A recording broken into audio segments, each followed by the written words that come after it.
యోసేపును ఎరుగనటువంటి ఫరో పాలించడం ప్రారంభించాడు. ఇశ్రాయేలీయులు బానిసలైపోయారు.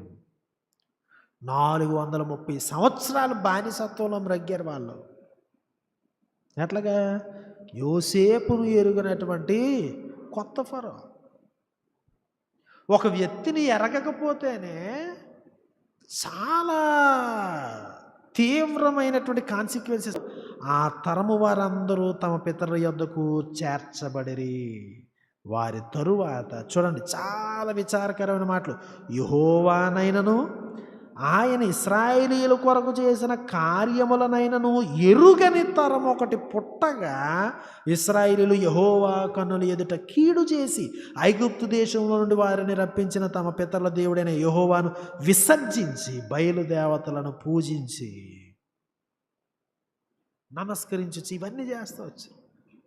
యాక్చువల్గా ఏంటి జరిగిందంటే, ఇశ్రాయేలీయుల చరిత్రలో వాళ్ళు యెహోవా దేవునికి బదులుగా బయలుదేవతను ప్రిఫర్ చేయడం కాదు సమస్య. ఈ బయలుదేవుడిని యెహోవా దేవుడని ఆరాధన చేస్తున్నారు. వాళ్ళు అది ప్రాబ్లం. అరణ్యంలో ఎట్లాగా ఒక బంగారు దూడం చేసుకుని మమ్మల్ని ఐగుప్తులోంచి బయటకు తీసుకొచ్చిన యెహోవా నువ్వే అని ఆరాధన చేశారు వాళ్ళు. తమ పితరులు యెహోవా ఆజ్ఞలను అనుసరించి నడిచిన మార్గము నుండి త్వరగా తొలగిపోయి ఇతర దేవతలతో వ్యభిచరించి వాటికి నమస్కరించిరి. తమ పితరులు ఆ ఆజ్ఞలను అనుసరించినట్లు వారు నడవకపోయేరి.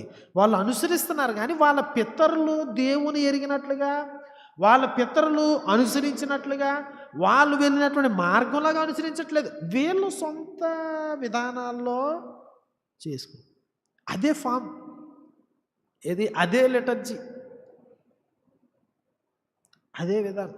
యెహోవా నా కాపరి, నాకు లేం కలుగుతుంది అంటున్నారు. కానీ వీళ్ళ హృదయాల్లో ఉన్న దేవుడు ఎవరు?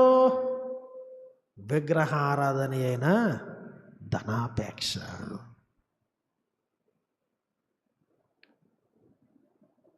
వాళ్ళు అయ్య బాబోయ్ దేవా నీకు స్తోత్రం, ఎంత మంచి దేవుడు నాయన యేసయ్యా అని ఆరాధన చేస్తూ ఉంటాం. కానీ లోపల ఉన్న విగ్రహం ఏది? ఎందుకని నువ్వు ఆరాధన చేస్తున్నది ఎవరు? యేసు.